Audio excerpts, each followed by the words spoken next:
नमस्कार, मैं हूं ज्योतिषाचार्य पंडित सुदर्शन लव पांडे। धर्म दिग्दर्शन चैनल में आप सभी को स्वागत है। मित्रों, आज चर्चा करते हैं कि महत्वपूर्ण विषय। अक्सर ये बहुत लोग पूछते भी हमसे और चर्चा भी करते हैं कि किस प्रकार हम वास्तु पूजन में, यानी कि जब गृह प्रवेश करते हैं तो हमको क्या क्या करना चाहिए। अधिकतर ज्योतिषी लोग भी गृह प्रवेश का जो मुहूर्त है वो मुहूर्त ऐसे जो पंचांग में रहता है वो डेट निकाल के दे देते हैं, परंतु वैसे देखा जाए वो मुहूर्त किस प्रकार के विचार करना चाहिए ये हमारे ज्योतिष शास्त्र के ग्रंथ में लिखा है। व्यक्ति के नाम राशि के अनुसार, व्यक्ति के ग्रह मुख के द्वार के अनुसार उसका पूजा इत्यादि करना चाहिए। जैसे कि किसी व्यक्ति का कौन सा द्वार है ये जानकारी ना करे और उसमें जो मकान की जो मालिक है, जिसके नाम से मकान है, जिसको कहते हैं गृह स्वामी का राशि क्या है, इन सब को लेके विचार करना चाहिए। ना कि हम ऐसे विचार कर दें कि चलो ये डेट तारीख को इतनी तारीख के गृह प्रवेश मुहूर्त है, आप कर लीजिए। इससे कभी कभी बहुत बड़ा नुकसान होता है। क्या क्या नुकसान होता है, क्यों नुकसान होता है, इसके बारे में आज चर्चा करते हैं। देखिए, सबसे पहले हमको गृह प्रवेश की जो मुहूर्त निकालनी होगी तो उसके लिए हमारा एक धर्मशास्त्र यानी कि वास्तुशास्त्र में कलश चक्र का वर्णन किया गया है। तो एक कलश चक्र क्या होता है, ये कलश चक्र की, उस कलश चक्र में जो 27 नक्षत्र हैं उसकी पूर्व दिशा में, पश्चिम दिशा में, उत्तर दिशा में, दक्षिण दिशा में कौन कौन नक्षत्र होते हैं और जिस दिन आप ले रहे हो वो नक्षत्र कहाँ आ रहा है, इसके बारे में बहुत ज़्यादा जानकारी करना आवश्यक है। नहीं तो कभी कभी ऐसा भी शिकायत आता है कि हमने इस मकान में प्रवेश किया तब से हमारा इतना बड़ा अनर्थ हो गया। उसका कारण कहीं ना कहीं मुहूर्त का गड़बड़ी रहता है। जैसे कि आप मान लीजिए, आपका जिस दिन गृह प्रवेश कर रहे हो उस दिन का नक्षत्र का विचार करना चाहिए और आपके नक्षत्र से भी विचार करना चाहिए। उस दिन आपका घात चक्र के जो नक्षत्र का नाम दिया गया है वो नहीं होना चाहिए और कहीं ना कहीं विपत नक्षत्र में नहीं होना चाहिए। जैसे हमारा तारा चक्र के अनुसार तारा चक्र, तारा शुद्धि कर लेना चाहिए। इसके बाद कलश चक्र का बहुत विचार करना आवश्यक है। कलश चक्र में क्या होता है, जिस दिन सूर्य जिस नक्षत्र में हो और सूर्य नक्षत्र से चंद्रमा नक्षत्र, जिस दिन आप गृह प्रवेश कर रहे हो उस दिन चंद्रमा नक्षत्र है, उसी दिन सूर्य नक्षत्र भी पता चल जाएगा उस दिन सूर्य किस नक्षत्र में है। तो ये एक अच्छे ज्योतिषाचार्य के पास जाके इस प्रकार की मुहूर्त निकालना चाहिए। तो सूर्य नक्षत्र में चंद्रमा नक्षत्र का वो गिनती किया जाता है। जब सूर्य नक्षत्र से चंद्रमा का नक्षत्र 1 नंबर आता है तो वो क्या होता है, उस दिन का जो वो 1 नंबर नक्षत्र कलश के मुख में रहता है। तो कलश में के मुख में रहता है। अगर उस दिन अगर गृह प्रवेश आपने कर दिया तो उस घर में निश्चित रूप से अग्निकांड की घटना घटती है, या वो घर अगर छोटे किसी प्रकार के होता, आग लगने के कारण में उस घर में सामान तथा व्यक्ति का भी नुकसान होता है। तो इस प्रकार कलश नक्षत्र की जो हम विचार करेंगे उसके अनुसार ये देखा जाता है। फिर हम अब चलते हैं कि अब जैसे कल जो 2 नंबर से लेके 5 नंबर नक्षत्र तक ये जो है कलश की दक्षिण दिशा कहलाता है। तो दक्षिण दिशा में सदा खाली रहता है। ये 2 नंबर से लेके 5 नंबर तक ये पूर्व दिशा के नक्षत्र कहलाता है। पूर्व दिशा की जो नक्षत्र कलश के उसमें सदा खाली रहता है, यानी कि उस घर में उस नक्षत्र में कोई व्यक्ति गृह प्रवेश कर दिया तो समझो उसको हमेशा कमी महसूस होगा। कितना भी धन कमाएगा उसकी पूर्ति नहीं कर पाएगा। वो कहीं ना कहीं निरंतर भाग दौड़ करता रहेगा और कहीं ना कहीं उसको जो है कमियां महसूस होंगी कि मेरा पूर्ति नहीं हो पा रहा है, कर्ज में डूबा रहेगा। और एक बात जरूरी है कि उसके सारे चीज़ में आर्थिक की कमी होगी, वहाँ जो भी पढ़ाई लिखाई जो बच्चे रहेंगे उनकी विद्या अध्ययन में कमी रहेगा, और स्वास्थ्य में गिरावट, हर चीज़ में कमी महसूस होगा, स्वास्थ्य में गिरावट होना। ये 2 नंबर से लेके 5 नंबर नक्षत्र, अगर सूर्य नक्षत्र से चंद्रमा नक्षत्र इतना आ रहा है तो उस समय में अगर गृह प्रवेश आपने कर दिया हो तो आपको सदा खाली महसूस होगा। ठीक है ना, ये तो पूर्व नक्षत्र में। तो आप इसको ध्यान रखें कि आपके जिस दिन गृह प्रवेश कर रहे हो कहीं वो नक्षत्र आपके 2 और 5 के बीच में तो नहीं आ रहा है, तो इसको विचार करने के लिए भी आपका अच्छा ज्योतिषी को सहारा लेना पड़ता है। अब 6 नंबर से 9 नंबर जो नक्षत्र है, यानी कि सूर्य नक्षत्र से चंद्रमा का नक्षत्र गिनती करेंगे, अगर 6 से लेकर 9 के बीच में आता है तो वो दक्षिण भाग में, वो नक्षत्र कलश के दक्षिण भाग में कहलाता है। उसमें क्या होता है, लाभ होता है, यानी कि उस घर में जो उस समय में उस नक्षत्र में अगर किसी ने गृह प्रवेश कर दिया उसको अत्यंतिक लाभ होगा, हर क्षेत्र में लाभ होगा, धन लाभ होगा, पुत्र लाभ होगा, पौत्र लाभ होगा, और सुख समृद्धि में लाभ होगा, उसको यश मान प्रतिष्ठा सब कुछ मिलेगा। तो दक्षिण जो भाग के जो नक्षत्र है उस दक्षिण भाग के नक्षत्र में ही उसका करना चाहिए। आप बता दें दक्षिण भाग के नक्षत्र कहाँ रहता है कलश की, जो नीचे भाग रहता है, जो कलश जो नीचे भाग में रहते हैं वो जो उसमें जिसका जो रखे जाते हैं, अगर कलश के राइट साइड में चला जाए यानी कि वो पूर्व भाग कहलाता है, तो वो पूर्व भाग में वो गिरने का भर रहता है, इसलिए उसको खाली रहता है, गिर जाता है, वो लुढ़क जाता है ना, इसलिए वो खाली हो गया। अब हम चलते हैं कि 2 से 5 का हो गया खाली, और 6 से 9 का हो गया धन लाभ। फिर हम चलते हैं कि अगर 10 से 13 नंबर तक जो नक्षत्र है वो है पश्चिम दिशा, यानी कि कलश की जो लेफ्ट साइड के हिस्सा में रहता है, तो उसमें जो पश्चिम दिशा है, कलश की जो पश्चिम दिशा में, उसमें क्या होता है, श्री लाभ कहलाता है। यानी कि आप देखिए धन और श्री में क्या फर्क है।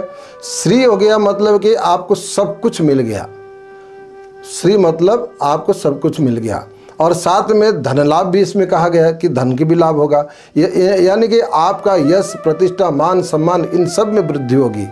तो ये नक्षत्र की 10 से और 13 नंबर नक्षत्र तक जो पश्चिम की ओर रहता है, इस नक्षत्र में गृह प्रवेश करना बहुत बड़ा शुभ माना गया है। अब हम चलते हैं कि 14 नंबर नक्षत्र से लेके 17 नंबर नक्षत्र जो है वो उत्तर दिशा का कहलाता है, कलश की उत्तर दिशा यानी कि ऊर्ध्व भाग का, जैसे नीचे भाग दक्षिण का हो गया, ऊर्ध्व भाग का मुख के जस्ट नीचे रहता है, वो मुख की जैसे वो कलश की जो मुख रहता है ना ऊपर भाग, इसके बाद जो आता है उसके बाद उसमें यूँ क्या है कि वो उत्तर दिशा है। अगर इसमें 14 नंबर से लेके 17 नंबर नक्षत्र का अगर आप इसमें गिनती में अगर उस समय में आपका गृह प्रवेश हो गया, उस घर में इतना लड़ाई झगड़ा होगा, कोई भी सुख शांति में नहीं रह सकता। बाप बेटे की लड़ाई होगी, माँ बेटी की लड़ाई होगी, सास बहू की लड़ाई होगी, बेटे दामाद की लड़ाई, सब कुछ उस घर में कोई भी सुख शांति में नहीं रह सकता।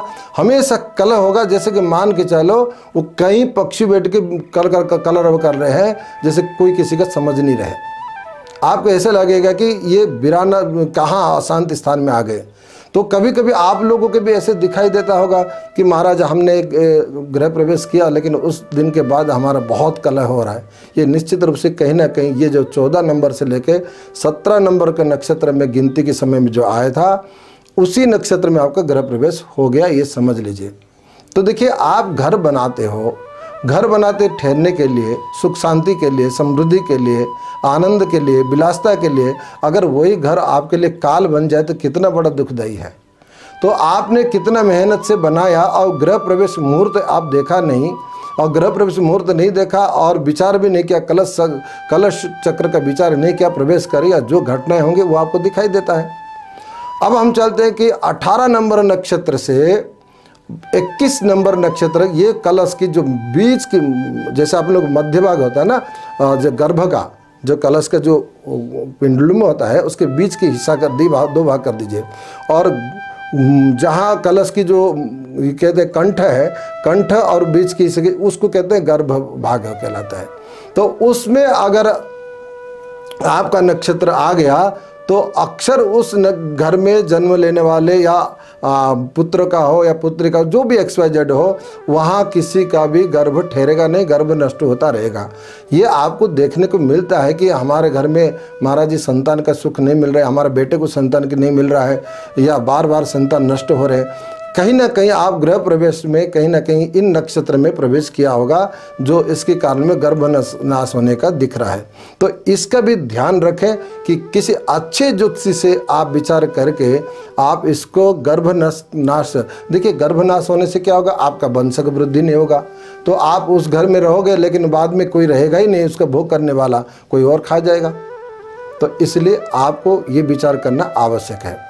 अब हम चलते हैं 22 नंबर नक्षत्र से लेके जो 24 नंबर नक्षत्र है, वो जो गर्भस्थान जो बीच का कहलाया, उससे जो नीचे का यानी कि जमीन की ओर पहुंच जाते हैं, तो उसमें जो नक्षत्र आता है जो 22 से 24 नक्षत्र तक, उसमें क्या लाभ होता है, उसमें चिरस्थायी कहलाते हैं, मतलब स्थायित्व आ जाता है, व्यक्ति के अंदर एक स्थायित्व होता है, बार बार मकान को परिवर्तन। आप किराए पे भी जा रहे हो, समझ रहे ना, आप किराए पे मकान में भी प्रवेश कर रहे हो तो भी ये नक्षत्र के देख के ही प्रवेश करना, नहीं तो आपको बदलते रहना है, सामान ढोते रहना है, हर 2-3 महीना में खाली करना पड़ जाएगा, हर 1 साल में खाली करना पड़ जाएगा। कहाँ तक ऐसे लाद के ले जाओगे? आप अपने घर में, नया घर में जा रहे हो, वो घर आपको सूटेबल नहीं किया, चलो भैया ये घर छोड़ दो, दूसरा घर जाए। क्यों?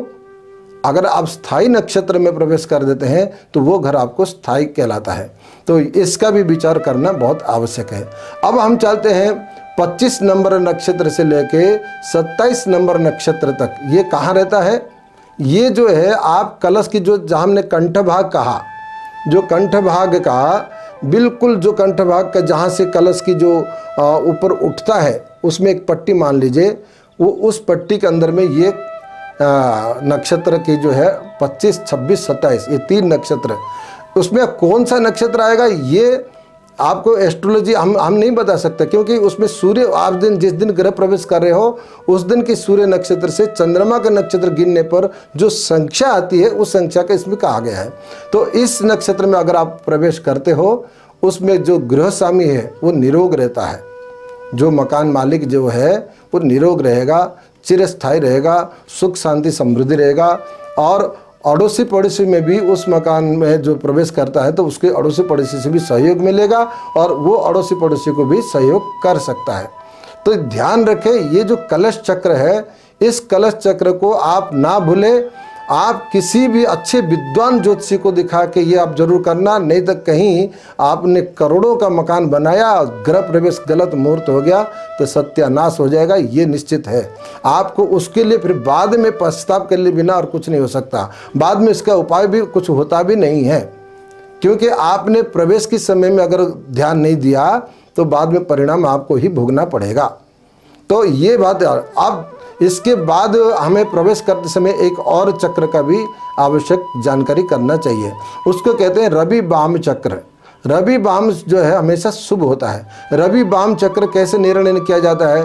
तो ये आपने जो डेट, हमने जो कलश चक्र बताया वो दिन के अनुसार बताया कि आपको कौन सा दिन शुभ है, लेकिन आपके उस दिन में उसका जो एक मुहूर्त होता है, उसका एक टाइमिंग होता है कि मान लीजिए दिन तो आपका हो गया 24 सवेरे से शाम तक हो गया, लेकिन हमें कौन सी समय में गृह प्रवेश करें, जो उसका जो लग्न विचार करते हैं उस लग्न विचार के समय में सूर्य वाम होना चाहिए। जैसे कि आपने जिस लग्न का विचार किया है गृह प्रवेश में, और लग्न कौन सा है, हमेशा याद रखिएगा, लग्न जो चर स्थिर द्विस्वभाव है तो हमेशा गृह प्रवेश में स्थिर लग्न को लिया जाता है। स्थिर लग्न क्या हो गया? जैसे कि वृषभ राशि है स्थिर लग्न, वृषभ राशि का जो वृषभ लग्न है ना, चर स्थिर द्विस्वभाव। जो आप इसको विचार कैसे करेंगे, आप इसको 4 भाग में विभक्त कर दीजिए, 3-3, 1, 2, 3, 4, 5, 6, 7, 8, 9, 10, 11, 12, तो ऐसे आप रख दीजिए। तो जो वृषभ लग्न होगा वो आपका स्थिर है, फिर आपका सिंह लग्न स्थिर है ना, फिर इस प्रकार से आपके एक एक निकाल के आप कर सकते स्थिर लग्न का। तो स्थिर लग्न होना आपका बहुत आवश्यक है। तो स्थिर लग्न हो और साथ में आपका सूर्य वाम होना चाहिए। ये कैसे निकालेंगे? देखिए, ये वाम सूर्य बहुत शुभ होता है, और दक्षिण सूर्य हो जाए तो इतना खराब होता है कि आपका जो कलश चक्र मुहूर्त भी काम नहीं करता है। तो इसलिए ये आवश्यक है। कैसा क्या करना है, जैसे जिस लग्न में आप विचार कर रहे हो उस लग्न में पूर्व में अगर आपका मकान का दरवाजा पूर्व मुखी है उस दिन, तो उस समय में जो वृश्चिक राशि, धनु, मकर, कुंभ और मीन, वृश्चिक से लेके मीन राशि तक पूर्व द्वार के मकान में सूर्य जिस लग्न में आप विचार करेंगे ये जो है इन 5 राशि में होना चाहिए। तो पूर्व मुखी में तो आप सूर्य वाम रहता है। तो दक्षिण मुखी मकान में क्या होगा, जिस लग्न में विचार कर रहे हो सिंह, कन्या, तुला, वृश्चिक, धनु, इन 5 राशि में सूर्य वाम भाग में रहता है। तो इन 5 राशि का भी आपका होना चाहिए सूर्य। और जिस पश्चिम मुख का मकान हो तो पश्चिम मुख मकान में सूर्य जो है वृष, मिथुन, कर्क, सिंह, कन्या, इन 5 राशि में सूर्य रहता है। तो सूर्य वाम में शुभ माना जाता है। अगर आप उत्तर मुख का मकान हो तो आपके लिए जिस लग्न में विचार कर रहे हो वहाँ से 11वां यानी कि कुंभ, मीन, मेष, वृष, मिथुन, इन 5 राशि में सूर्य वाम भाग में रहता है। तो इन सूर्य वाम चक्र बहुत आवश्यक है। ये 2 चक्र का अगर आप आवश्यक रूप से आप विचार करेंगे, गृह प्रवेश करेंगे, तो वो ग्रह आपके लिए सुखदायी होगा। और गृह प्रवेश में अनुष्ठान क्या करना चाहिए, देखिए आप कुछ भी अनुष्ठान करा लो, हमारे धर्मशास्त्र में 2 अनुष्ठान को वर्णन किया गया है जो शास्त्रोक्त प्रमाण के गृह प्रवेश में ये करना चाहिए। ये आपको ग्रंथ में मिलेगा। क्या है गृह प्रवेश में, एक तो वास्तु पूजन का वास्तु शांति करने का लिखा गया है, और दूसरा श्रीमद् देवी भागवत का मूल पाठ कराने के लिए ही लिखा गया है। बाकी आप किसी भी ग्रंथ पलटाइए, ये शब्द नहीं लिखा है कि नूतन गृह प्रवेश समय में इसका पाठ करें। सिर्फ देवी भागवत में लिखा है, जो अंतिम अध्याय में अंतिम श्लोक में ही लिखा है कि आप यदि ग्रह, अच्छा देवी भागवत क्यों, उसका एक कारण है। देखिए घर का वर्णन जो है ना, श्रीमद् देवी भागवत माँ भगवती का वर्णन है। उसमें कौन सा घर कहाँ है, किस दिशा में, कितने खंभे हैं, कितने कमरे हैं, किस किस कमरे में क्या क्या लगा हुआ है, ये घरों का वर्णन अगर कहीं आपको अगर मिलेगा तो वो श्रीमद् देवी भागवत में। और माँ का पूजन क्यों, क्योंकि शक्ति का पूजन नहीं होगा।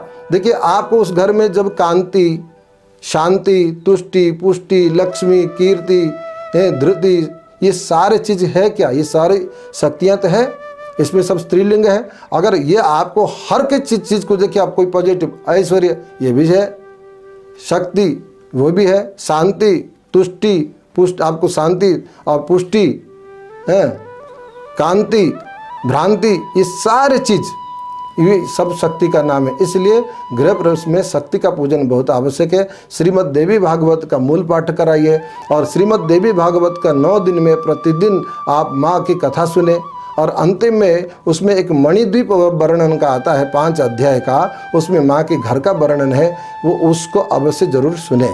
अगर आप 9 दिन में पूरा पाठ कथा नहीं सुन पाते हैं तो मूल पाठ करा के वो 5 अध्याय किसी विद्वान से आप जरूर सुन लीजिए, तो आपको घर के सुख शांति समृद्धि के लिए बहुत लाभप्रद होगा। मैं चाहता हूं कि आप इस प्रकार के किसी अच्छे विद्वान के माध्यम से अपना गृह प्रवेश का निर्णय करें तो आपके लिए शुभप्रद होगा। आप अन्यथा आपकी दी गई मुहूर्त के अनुसार अगर आपने विचार नहीं किया और ऐसे ही कर दिया तो आपके लिए क्या होगा वो आप स्वयं भोग करेंगे। तो मैं अगले एपिसोड में, ये भी तो हमने गृह प्रवेश का मुहूर्त बताया है, अगला एपिसोड में गृह निर्माण के समय में क्या क्या ध्यान रखना चाहिए, कैसा मुहूर्त निकलना चाहिए, इसका हम बताएंगे। तब तक के लिए आप आज्ञा दीजिए और फिर मिलते रहेंगे और आपके साथ हम वार्तालाप करेंगे। अगला एपिसोड में ज़रूर मुलाकात होगी। तब तक के लिए नमस्कार।